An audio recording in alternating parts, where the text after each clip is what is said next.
started. Thank you guys for coming and welcome everyone to the leadership seminar on Conquering the Mind. So the goal tonight is to spark a conversation of what really makes a good leader.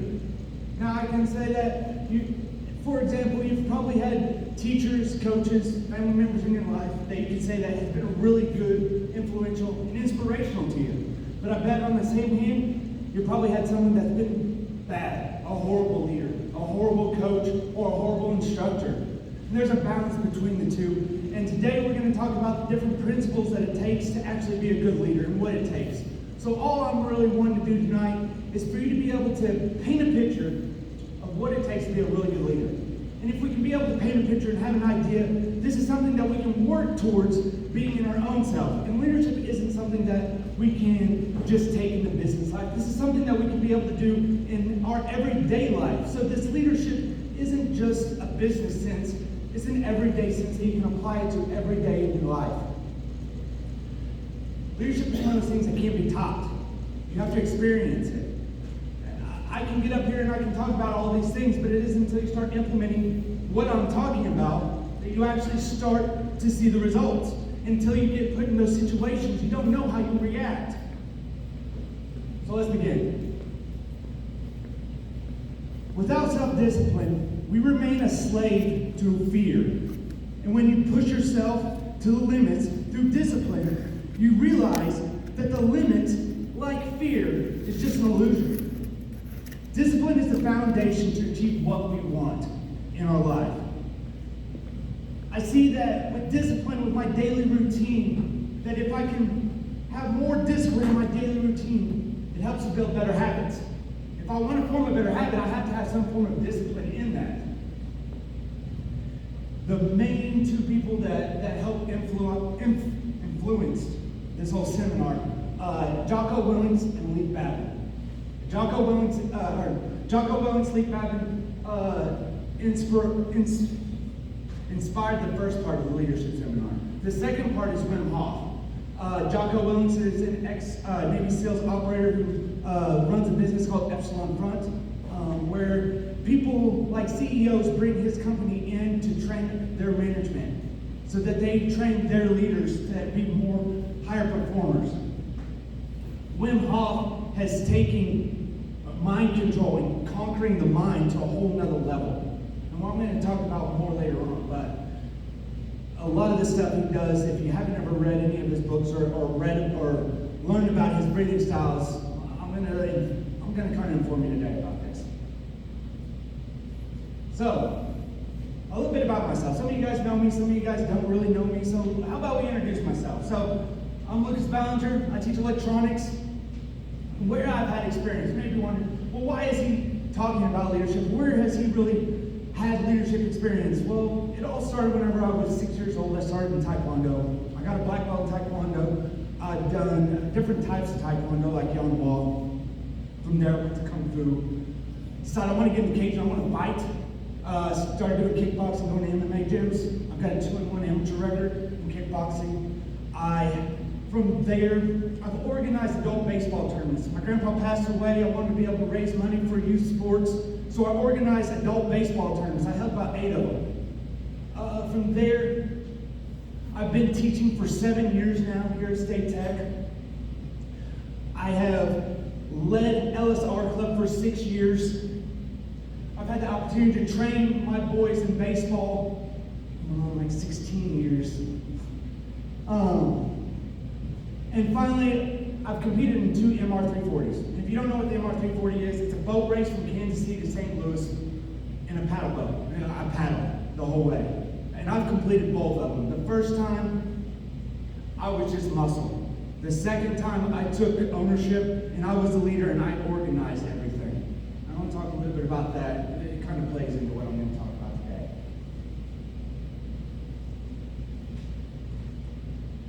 Jocko breaks down leadership into 3 key steps. Within those steps, there's 4 different principles for each step. So there's 12 different principles that actually make a good leader. The first one, in order for us to start to be a good leader, we have to build the right mindset. Once we have the right mindset, we can start to build a high-performance team. then once we have that high performance team, we need to be able a way to sustain that performance of that team. The picture on the left is with UFC fighter and coach James Krause.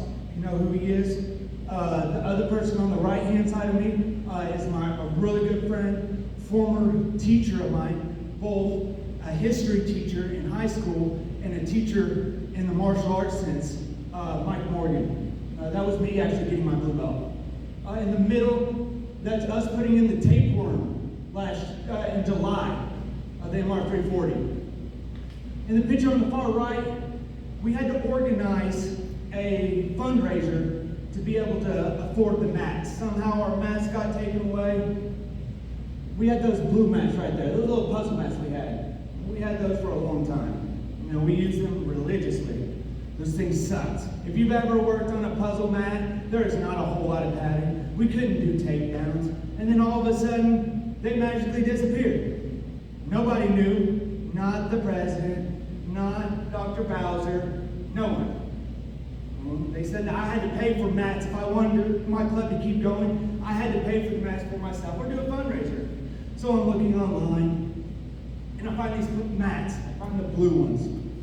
They were $600, and then they had 6 of them. They sold half. They hadn't sold them for a while, so they knocked the price down to $300. So I found these a month before the fundraiser. So I had to pay for this out of my own money and take a gamble. Am I make this fundraiser work, or am I going to be out $900? So I organized the fundraiser, and now we have mats. So talking about the first step, building the right mindset. Our mind can be our worst enemy, or it can be the best tool. Having the right mindset to lead your team is crucial. Again, building the right mindset takes time and it takes discipline. The first principle I want to talk about is extreme ownership. So we can apply these principles to all aspects of our life. But what does extreme ownership really mean? Extreme ownership means that I take ownership of everything, of all my actions. It's something that a lot of people don't like to do. They want to take ownership for when things are going good, but they never want to take ownership for when things are going bad. And as a leader, I need to take full responsibility of my actions and the actions of my team. Because essentially, who's the one putting that teammate in that position? I am. The success and the failure of the team is me. It's my choice. I'm allowing him to perform at that level. If he's not being able to perform at that level, why am I not training him? Why am I not making sure that he better understands what it takes to fill that position? I'm the one making those choices. I need to take complete ownership of all of my actions. We can apply this not only in the business life, but in our daily life in general. Once we start to see taking complete ownership, we start to see that our actions, that there's no bad teams, that there's only bad leaders. Because the success and the failure of my team dictates on me. It's all about how I put the puzzle pieces in the right order. If I have a person that is not doing what they need to do, if they're not being able to perform at the level that I need them to perform at, it's my choice. I'm allowing this to go on.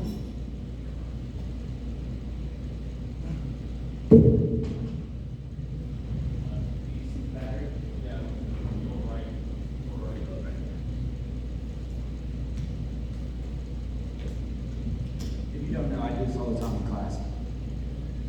My students get a test for that. I'm constantly doing stuff. Okay. So, there's no bad teams, there's only bad leaders. I'm the one that's making the decision. I'm the one putting them in place. I'm the one making sure that they know what's to be expected. I'm the one that's implementing the training. And in a sense, if they can't perform at that level, I need to be the one that replaces them. So in essence, there is no bad teams or only bad leaders, because you are the one that is causing the success and you're the one that is causing the failure. Number 3, belief in the mission. Who here has had somebody say, just do it because I said so? Who's paying you? Who's wearing the whistle? Just go do it. That's weak leadership right there. I need to have all my teammates understand the mission, understand the goal, understand the why. Why am I doing this? And if they can better understand why I am having to do this, then they will start to put forth more effort, because there is no, why are we really doing this? Well, now I understand why. Because of because the steps it takes to be successful, I need to clarify why we are doing this. A lot of times our teammates can't understand really the big picture. It's my job as a leader to be able to see the big picture and be able to tell everybody what to be able to do. I need to allow for belief in the mission. I need to be clear. So don't ever say, just do it because I say so. If somebody's coming to you saying, why am I doing this? Give them a full description of why, so they have a better understanding, so that everybody is on the same page, essentially. The fourth one, check your ego. Man, there needs to be a balance, though. We can't just be so humble that we allow to be a pushover, but I don't need to be so egotistical that I decide that we're doing it this way because I said so. If I have this mindset, a lot of good ideas will get passed because I'm not being open and being open to new ideas, new ways to be able to do this. My teammates will start shutting down. Having an ego means that being a good leader means they're a good leader, but also a good follower. Whenever someone on my team brings me a way to be able to do it, and maybe it's a little bit different than my way, but in the end, it gets the same result. Why not go with his way? So that he takes ownership of his actions and actually is more motivated to do whatever it is. Because if you start allowing their teammates to be able to do whatever task that they come up with, they will take more ownership of that, and they will work harder because it was their idea. Getting more motivation out of your team is where it's at.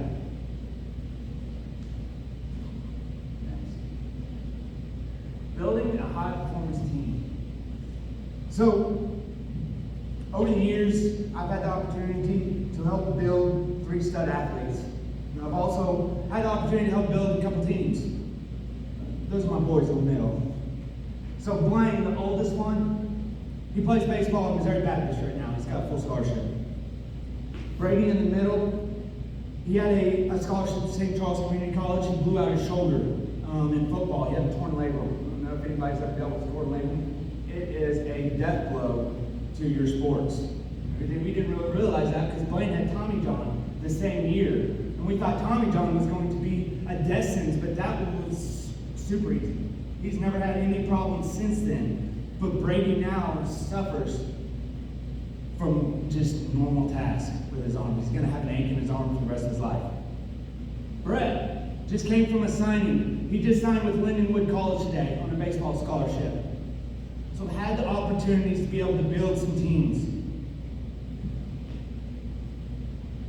So, when building a high-performance team, the first thing I need to focus on is teamwork. Because teamwork makes the dream work. We can accomplish a lot more as a team than as an individual. But, whenever we start focusing on a team, there's another aspect that I have to think about. Building relationships within that team. My teammates need to have relationships with each other, and I, as a leader, need to form a relationship with the team so that they're more open to me, that they will talk to me, and that they trust me. And if they trust me and they trust their teammates, we can accomplish a lot more together because we have full trust that we can accomplish whatever goals or whatever tasks that I set forward, being the leader. Keeping it simple, KISS. Who's ever got instructions that were so complicated at the end, you're like, what did you just say? Like, you're so confused. You've got so much information that you have no idea what's to really be expected. When we keep things simple, we reduce confusion, and then allows us to have a clear expectation of what what needs to be done. Prioritize and execute. So as a leader, it's important that we prioritize and execute. We cannot be so far in the weeds that we can't see the big picture. I need to be able to divvy out tasks to my teammates so that I can step back and see if we are trending in the right direction. Because if I'm doing everything and not allowing my teammates to do other jobs, it allows me not to actually see the overall big picture of whether we're trending in the right way or maybe we're trending in the wrong way. So prioritizing and executing tasks is key. And next, decentralized command. These kind of go hand in hand because I want my teammates to be able to think for themselves. I don't want to micromanage. I want them to be able to think and react and respond on their own, because when they do, we can be able to be more efficient, we can get things done faster, and things run a lot smoother. This was our, how many years? 3 years ago? Was this your first year of college? This was the first real group that kind of really started pushing me with LSR, I can honestly say. Until then, I had a group of about 4 or 5 students. I normally kept it just to EET students. It was like a fight club. I only allowed people that was in EET to come, and then they told their friends. That was it. I didn't advertise, and I still don't advertise, but I'm a little bit more open than what I used to be. But in the beginning, it was a very close-knit family. Now, the whole reason for LSR was to help in electronics. I get kids, it's a different type of program because I will get the 4-star athletes that can talk and socialize to everybody, and I will get the straight nerd, the introvert that does not even want to talk to you, that will talk to this. And some of those introverts are some of the smartest kids out there, but they don't have enough confidence in themselves to showcase their knowledge. And the whole point of being able to get a job is in that interview process to where you can speak with confidence and showcase your knowledge. But if you can't, you're stuck. And I had a student, he was 6'4", he was 230. Jolly Green Giant. No, I think it was a little bit before you. Dave Kirsten, really tall. This was Kirsten. So, this student, he came in, he would come to the boxing every day. He would never talk to his peers, and he would hardly ever talk to me. I wouldn't even hardly look at him. He started coming to boxing every day. Very rarely. I usually only get, even today, I really only get like 2 or 3 people to box. Sorry, nobody wants to get punched in the face. I don't know why. Everybody wants to roll around, which is good, but he came to box. And at first, if you've ever boxed with me, you come, we box, and I keep my hands down. Try and hit me. We'll see. I'm either going to move around and I'll slip your punches, or if you're not even punching, I'm going to headbutt your punches. This is what I had to do with him. He's barely throwing. I'm like, come on, hit me, Kirsten. Come on. And eventually, I started headbutting his punches.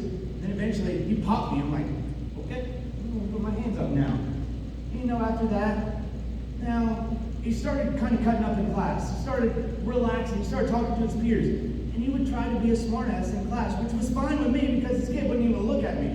But he would try to get the kids to laugh in my class, which was huge.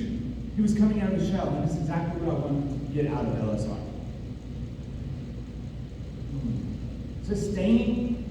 Once we built our team, we got to be able to sustain it. And I've got a story with this. So, these are my 2 trips to the MR340. On the left side was my first. We completed in 69 hours. We had a 21-foot Winona boat that weighed about 50 pounds. We had no rudder. This was our first time. I got invited by Derek. He's the one second to the back right there, in the white shirt. He's like, hey, he was another instructor of mine. There was all three of the electronic instructors, and then Jeremy Goss. I don't know if any of y'all had Mr. Goss before. He was an English instructor. Now he's kind of faculty. So, these 2 contrasts, there's a huge difference. The first one, we all looked at each other and was like, you've been in canoe, right? Yeah, I have. All right. go. We didn't practice. We rented a boat. We planned, but we overplanned. We took a boat that weighed 50 pounds and one guy could pick up to having a boat that took 4 guys to pick up. It was weighed down with too much stuff because we had overplanned. And on the same hand, we didn't plan enough. As far as we didn't have a rudder. We didn't realize that we spent 180 miles ping-ponging down the river. If you've ever been on the Missouri River, the river current will stay on one side and then it switches back, and then it'll switch back. We were ping-ponging. We would cut people off. Oh, sorry. You get over here. Oh, sorry. We did that for 108 miles because none of us practiced. We all had different strengths and weaknesses. We all paddled differently. So it caused our boat to be erratic. And it wasn't until about the 3rd day that we started getting our shit together to where we could go straight. On the same hand, our great organizer thought it was a great idea to paddle for 24 hours and then you see us sleeping. That was 1 hour of sleep that we got. We got 1 hour of sleep. He decided, he's an insomniac. He's got enough sleep. Let's go. I am beat at this point. I won't lie, I was paddling with my eyes closed, bopping is what they call it. It was horrible. Then all of a sudden, depression set in. It wasn't that, how am I going to finish this race? It was more like, you are the biggest piece of shit there is. And just all these negative thoughts and emotions hit me like a wave to where I'm crying. And then I'm crying, and I'm pissed off that I'm crying, so I'm paddling hard. I'm still tired. And I get a text from my students, the students that you've seen earlier in the photo, they were following us. They texted me and they're like, how's it going, Ballinger? For some reason, I can't show weakness to them. They're my students. I gotta be a leader. And I was like, fuck this, I'm getting back on that log. If any of you guys know who David Goggins is, you'd understand that. He got back on the log.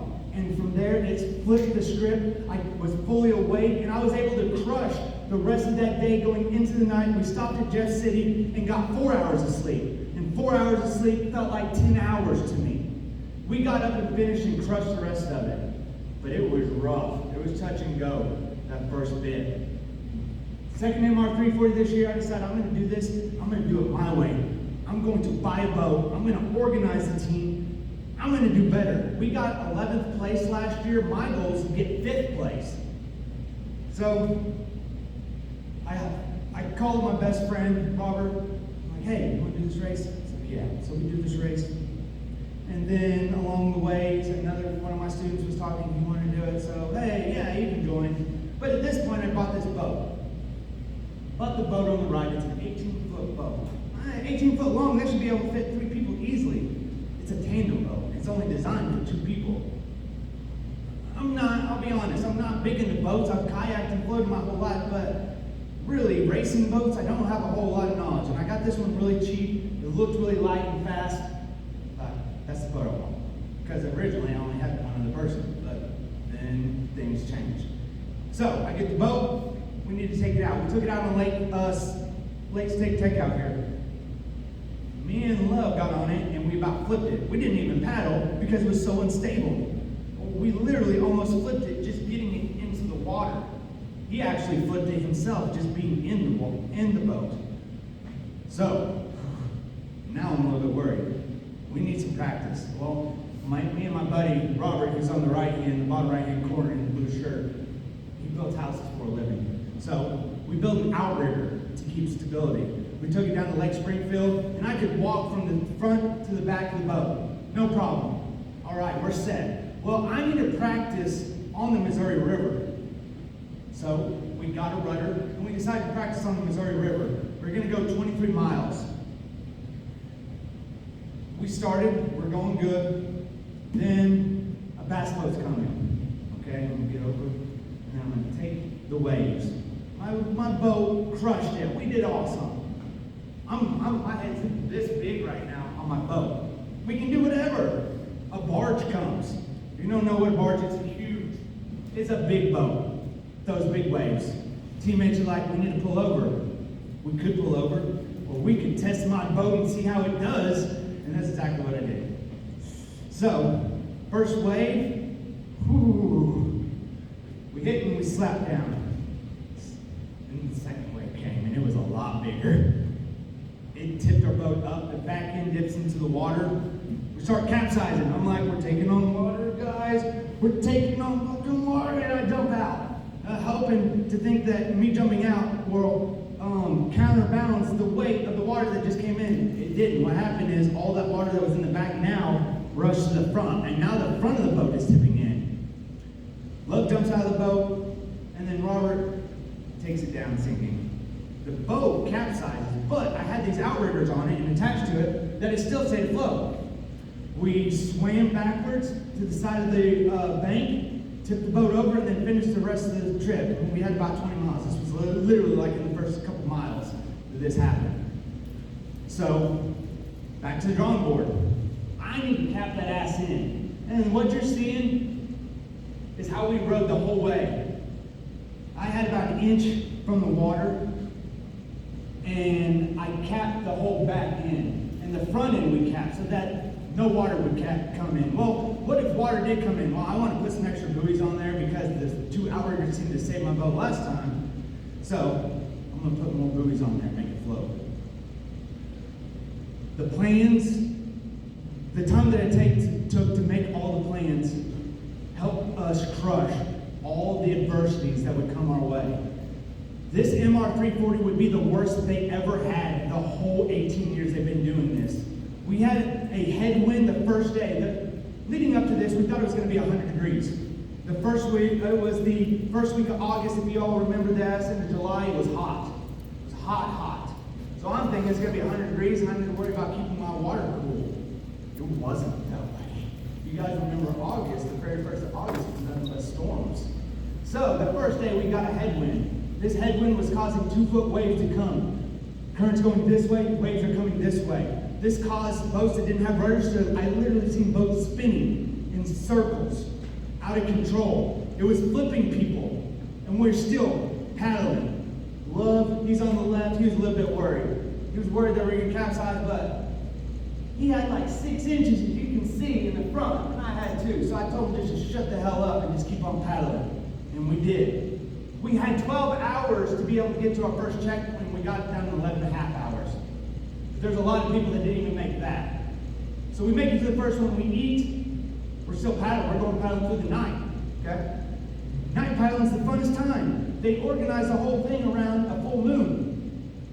So we're pumped until the lightning came in. And now I got lightning on the left side and on the right side, and we're cocking, we're trying to plan on where we're gonna pull out, and it's throwing an optical illusion to where we couldn't really see how far away the lightning was. Our ground crew was telling us that we're okay, that we're clear, that it's coming, but it hasn't hit yet.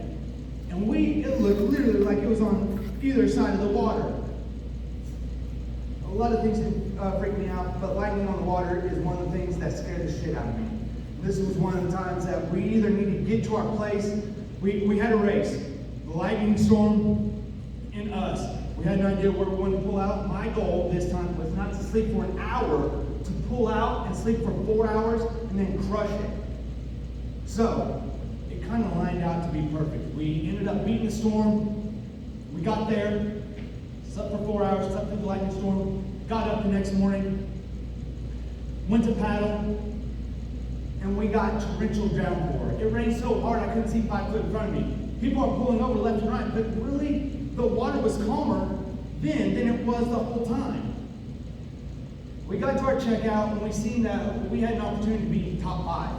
That there was 4 other teams that were in the same position and had been sitting next checkout. So I'm like, let's go. Let's get our food and let's go. We're not breaking. I want to be top 5. We take off. And then we get a text saying that the MR340 is canceled and where your next pullout is where you finished. They'd gotten so much rain that 10-foot logs were floating down the river, and there was so much debris in the water that they decided to cancel the MR340 because of how dangerous it was. But with my plan that I had in place, it helped me overcome all the adversities that came my way that I was not planning for. I was not planning for a single one of them. I was planning for hot heat, long hours, like it was the first time. It was nothing like that. But having a good, solid plan helped me overcome all that adversity. Leading up to that, I can say that principle one, leading up and leading down, that's my weakest. Out of all these principles, I'll say this is my weakest because I don't like playing ball. And really, working on this seminar, reflecting and seeing how it really is important to play ball. As a leader, your CEO in a business sense, he has a job for you or has a task that you need to tell the rest of the team. Maybe it's good, maybe it's bad, but when push comes to shove, it's the CEO, and he makes all the final calls. Now I have a choice. I can either buck the system and not play ball, crying wolf every time that a hard task comes, or I shut my mouth and I do it. And I lead by example, and I crush every task that he gives me. So that when I see a task that I don't think I can complete, that I think that is not right, I have built a reputation that I normally don't say no. Playing ball allows you to be able to pick your battles, essentially. You pick your battles so that when it does come time to buck the system, you have more clout built up. Because typically, whenever a task came your way, you have crushed it every time. I can say that I have a hard time with this one. Principle 2, plan. Having a good plan is key. But over-planning, it can be just as hurtful. There needs to be a balance between having a good plan and over-planning. And I've seen that in the 2 MR340s that I did. I had a piss-poor plan. We had a piss-poor plan. We over-planned on packing, but we didn't have a plan good enough to how we were going to make it down the river. I had a good plan the second time, which allowed me to be able to crush all the adversities that came my way. And if they wouldn't have stopped it, my team would have gotten the top 5. Finally, plan next, number 3, decisiveness amid uncertainty. Leaders must be able to make difficult decisions in a timely manner and communicate the decisions to their team. There's going to be times where a teammate isn't quite pulling the slack, isn't quite doing what he needs to do. And you need to make the tough decisions to be either train him, get him up to speed, or to cut him. And those decisive decisions amid uncertainty is what it takes. Next, discipline equals freedom, finally. Having discipline allows us to be able to achieve any goals we set. To where it's the bridge to our goals of how I can be able to complete them. Because essentially, if I want to complete any task, if I want to form better habits, I got to have some form of discipline, whether it's a little bit or a lot. Discipline is key. So, if you like the first part of this lecture, found some of this stuff interesting, it's nothing I came up with. Jocko Willink and Lee Badman both came up. They wrote 2 books called Extreme Ownership and Dichotomy of Leadership. What they do is they'll talk about wartime events or training events and how these principles apply to that. And then they also will talk about how those principles apply to the business sense. So they're giving you 2 different sides. The military and the business side, but talking about how those principles apply to both sides. And leadership is one of those things, like I said earlier, that it can't be taught. It has to be, you have to experience it. But on the same hand, leadership is one of those things that I have to be able to try to do. I just being up there and talking about it, I can set a picture in my mind, and that's the overall goal. I want everybody to kind of have an idea of what a good leader is. Because I feel like all these principles up here, I've seen good coaches. I've been to a ton of MMA gyms. I've been around to the baseball field. I've seen really good coaches. I've seen really shitty coaches. I've seen really good instructors. I've seen a lot of different styles. And everything that he is talking about has weight to it. Next, let's shift our gears. So, let's talk about and focus more on our mind. So, who can say here that they have problems with keeping their mind quiet? Man, my mind races so much sometimes. I'm either thinking about the past or I'm either thinking about the future and having a real time of keeping my mind more in the present. Leading up to this, up to the MR340, having a breaking point in my first MR 340, it was a great opportunity for me to be able to, I've been reading on Wim Hof. I've been trying to do his practices, but I'll be the first to admit I'm horrible about consistency. My consistency would be meditating for a day, not meditating, not meditating, not meditate, never consistent. I can't expect to have any real results if I'm not consistent. I truly believe that we all have the power to be able to take control of our mind and our thoughts through daily practice of meditation. Meditation is a skill that needs to be learned and practiced in order to be able to see the results. If you've ever played a sport, baseball, I want to learn how to be able to hit. You don't just get that skill overnight. Some people it's going to be a little bit easier than it is for other people. Same thing, I want to learn how to dribble basketball. It's going to take me time. I want to learn how to be able to hit a golf ball straight. It's going to take time and practice. If I want to run a half marathon or a marathon, it's going to take time. Discipline, commitment, and practice. I can't expect me to do meditation for a week long and think that it won't work for me. Honestly, I've been trying to do Wim Hof breathing techniques for about 3 years now since I first read it, and I haven't been consistent until this last year. Whenever I started focusing on this MR 340, I really thought that I need to really hone my meditation and control my thoughts so I'm a better leader for my team. And it isn't until about 2 weeks before school started that I fully committed to meditating 7 days a week. And it isn't until the past, last week or so, that I'm starting to see all of these benefits that Wim Hof and everybody starts talking about through meditation. The mood changes. It seems like now, whenever I start feeling anxious, it's toned down. The thoughts are still there, but the volume isn't up on 10. It's the same hand I get kind of anxious, and I get anxious and I feel it. And that it just makes it, I feel the anxiety. It isn't like that now. The volume has literally been turned down for me. And this is a process that's taken time to gain. Wim Hof is who I've kind of structured this and David Goggins, but Wim Hof was the main inspiration for this. If you don't know who Wim Hof is, he's the Iceman. He uses a form of breathing called power breathing. He's able to control his body temperature. He can regulate his vagus nerve where he controls inflammation. He goes up into the mountains, as you can be able to see in shorts, has no problem with the cold. Through his breathing techniques, having control of his mind and his body, he's able to regulate his body temperature to where he doesn't even feel it. This is taking time and practice. Discipline is a big thing. So if we want to have any change in our life, we need to have discipline. David Goggins talks about the 40% rule. He's ran a bunch of ultramarathons. Ultramarathons are going for hundreds of miles. He has the pull-up record. He's an ex-Navy SEALs, and he has a book called Can't Hurt Me that talks about breaking the limits of our mind. We have this limiter, he believes.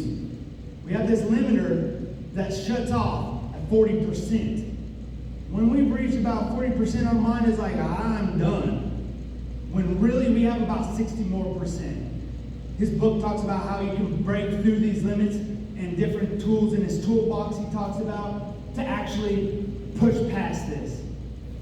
He says, when your mind is telling you that you're done, that you're exhausted, that you can't possibly go any further, you're actually only 40% done.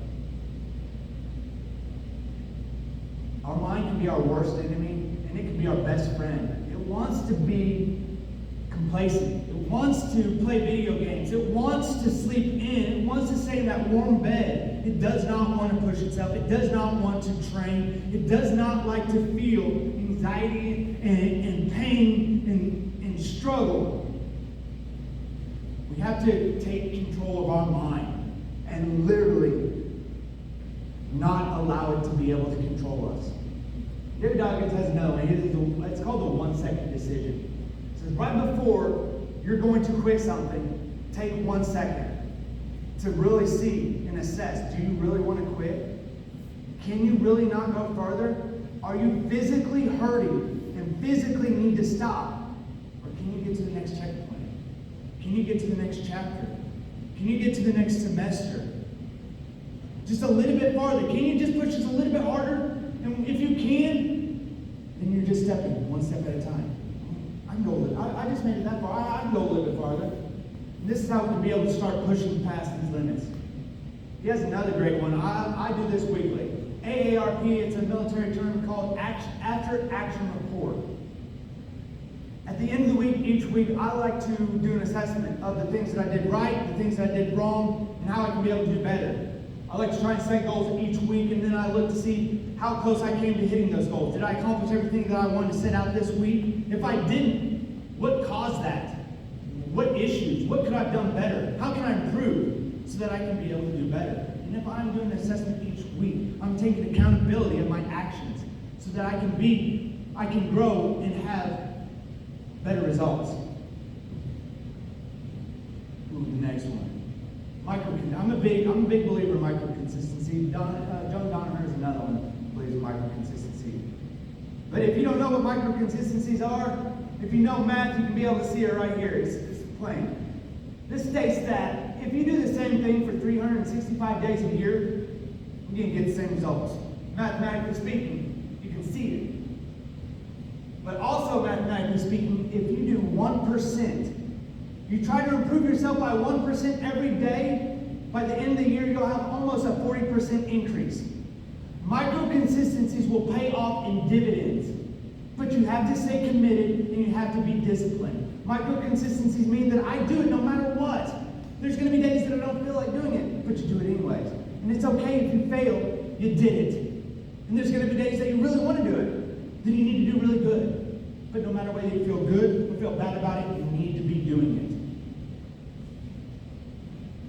Finally, I got a tip to be able to form good habits. How many people want to try to form good habits? I do. I read this book called Atomic Habits. And he stated that a way to form and start a habit is to start simple. For example, a lot of people want to start working out. So they want to get up in the morning, they want to start hitting the gym. And what happens is that first Monday morning, they wake up, they hit the gym, they crush their workout, they get up the next day and they're sore. Tight and tired. Maybe they work out. Maybe they work out. Next day they're super sore, super tired, and they don't work out. And then they work out and then they don't. And then they don't, and then they do. And then they don't, and then they do. And then there's this inconsistency. Keep it simple. So let's rewind it. I want to work out every day. Okay. I want to get up in the morning, I want to start lifting weights. Okay. How about this? The time that it would take for you to get up, you get up every morning at that time. Every day, just get up. Do push-ups. Do a simple workout. But get up every day at that time. I guarantee you in 2 to 3 weeks, your body's going to acclimate to that time that you're getting up. Naturally, you won't even need an alarm. I've been doing this now since August. I get up at 6 o'clock every day. Now I'm in the routine of I'm up. I don't even need an alarm. I can't even, on the weekends, I can't even sleep in hardly. Most I can sleep in is probably 7 o'clock. You get your body in that routine of waking up. Doing simple workouts and then you finish your routine. Once you have developed that habit of waking up in the morning, then you can start working out. You've already put in place the groundwork to be able to start to work out. The hardest part is getting up. It's that first part. So start simple. Start by just waking up. Set a goal, reduce it and make it simple. And be committed to that simple goal and start adding to it. And that's how you can be able to form better habits and be more consistent in those habits. It seems like, man, I've done this too. We get overcomplicated in our process of starting a new habit or a new skill, and we fall off. Keep it simple. It's a lot easier to be able to keep consistent when you're keeping it simple. And we just add to that. Balance. Whether it's being a leader or daily routine, we must have balance. You can't work, and not have any time to decompress. I need to find time within my day to relax. Whether it's 5 minutes or whether it's 20 minutes, I need to find time to have balance, to where I work and then I relax. I can't overwork. I gotta have balance in my life. With this, it can help me become more disciplined and have more motivation to be able to do stuff. When I'm working, it's tough to get motivated when you've been working so long and you're grinding and you're wearing down. Take time, daily, every day, to work. Take a little bit of time. It doesn't need to be a lot. Meditate, play video games, read a book, whatever it takes, whatever. Do you. But do you every day for a little bit of time. Finally, the mind-body purpose. We need to train the mind to push through the days when we're unmotivated. We don't want to get up in the morning and work out. The body wishes to resist this and wants to be lazy. And that's why we have to train the mind with the body. But it's not enough. We have to be driven with a purpose and have discipline in order for all of this to be able to work. Finally, my last slide. Wim Hof talks about, he has 3 pillars. I believe, breathing techniques have been around thousands of years.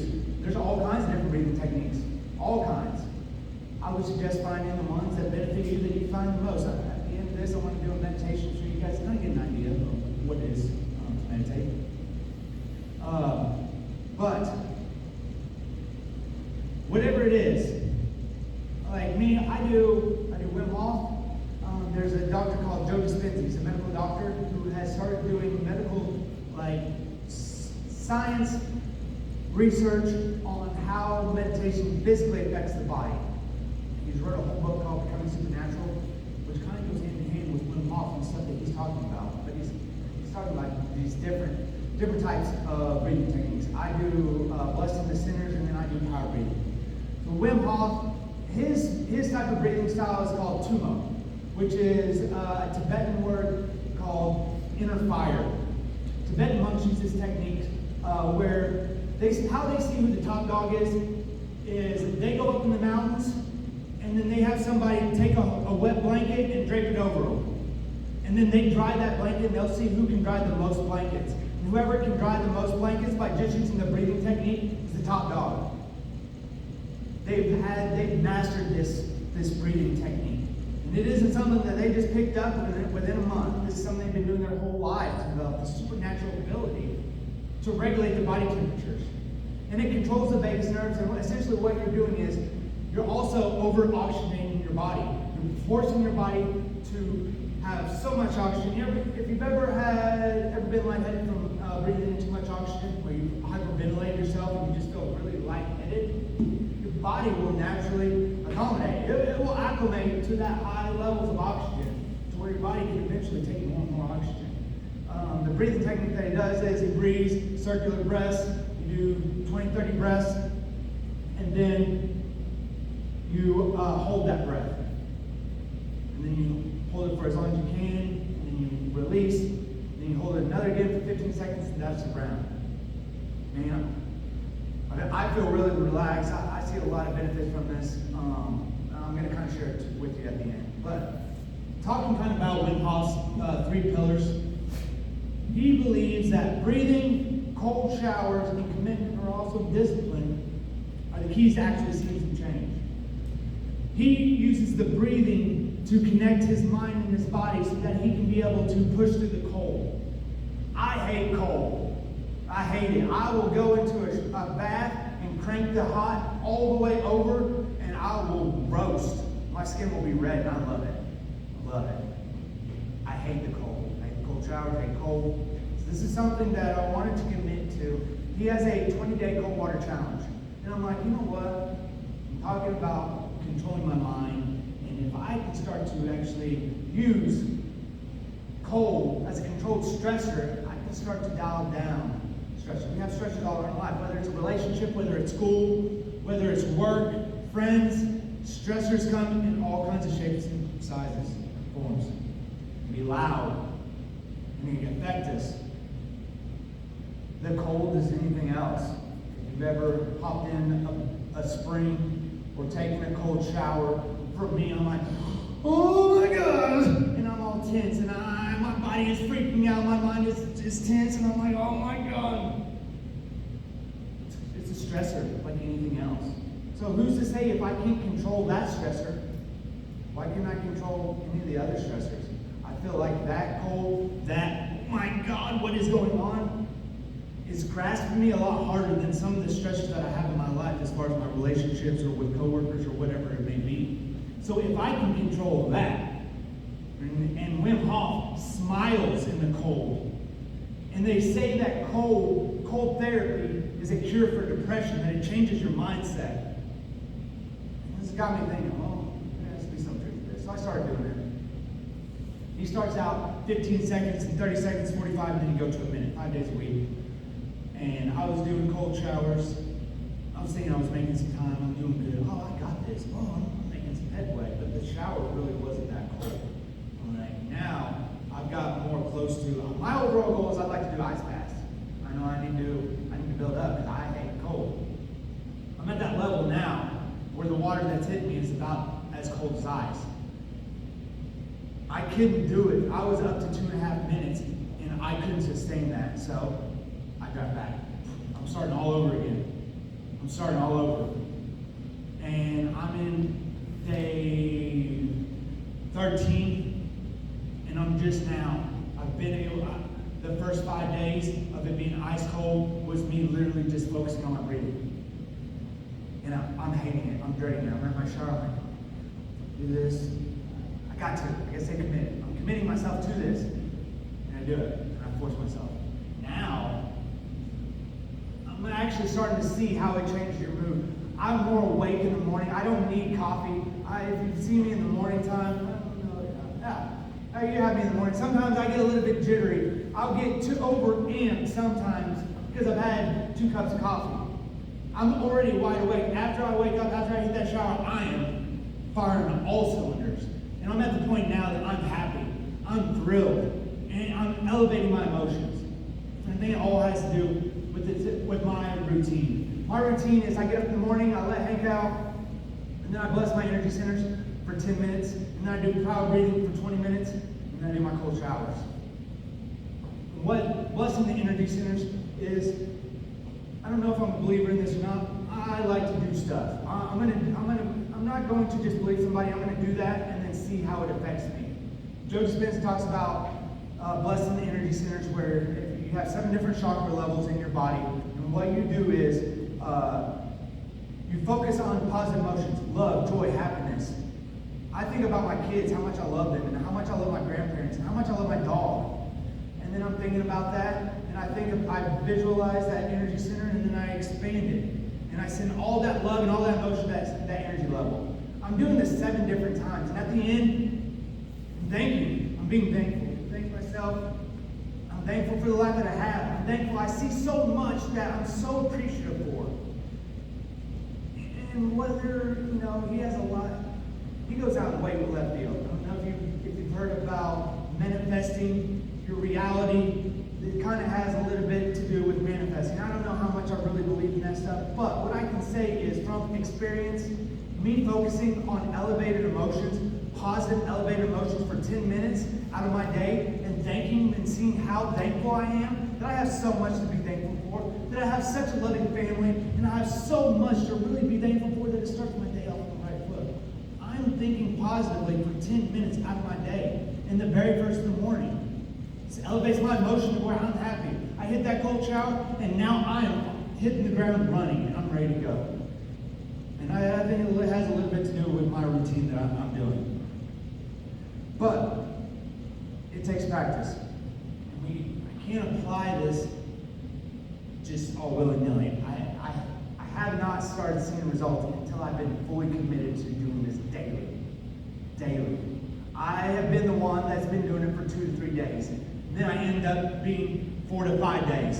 And it just has been the past 16 weeks I've been doing it for 7 days. And it hasn't been until the past 2 weeks that I've really even seen results. It's a process. If you want to be able to control your mind, if you really want to, commit to it. You got to think of it like this. When you're meditating, you're forcing yourself to focus on your breathing and be in the moment. You're practicing being in the moment. We're not focusing about what may happen, what did happen. We're not thinking about what may happen. Here's the thing. The past has already happened. Me focusing on what happened is a waste of energy. Unless I am trying to figure out what I did wrong and how I can do better, me focusing on the past and what just happened is a waste of energy. Same thing in the future. The future isn't here yet. It's unexpected. I can only do so much. I can only do so much in order to be successful in whatever I'm learning about.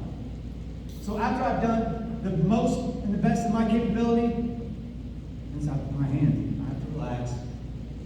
I have to be in the moment. It's our choice. You control your thoughts. I control my actions and my thoughts. When it's all said and done, we're the ones that are choosing to focus about what happened in the past. I'm the one choosing about what's going to happen in the future. I'm also the one that can be mindful. And through meditation, it forces me to be mindful, to be in the moment, to practice. And just think, if you practice every day, 10 minutes every day meditating, of being in the moment, you're practicing controlling your thoughts. Because there's times that I meditate where my mind is racing about what's fixing to happen in the day. And I have to be like, no. Focusing on now, focusing on breathing. You take control. It's practice. I'm not perfect in this stuff. No, it was a journey for me. I'm not anyone special. Anyone in this room can be able to do it. But, like I said in the beginning of this slide, it takes discipline and it takes commitment in order for any of this stuff to bear fruit. I'd like to end this by doing a guided meditation. Wim Hof has this app where he has the cold water challenge, and he also has a meditation. I'd like to do a little bit of guided meditation so you kind of understand about what I'm talking about and kind of see what's up. But the choice is inevitably yours to control your mind. What will you choose? Let me go get my phone. And then we'll end. It was pretty good. I was hoping we'd be done in about an hour or so. This is going to take a little bit of time. Anyone hungry still? We got plenty of pizza, I think, back here.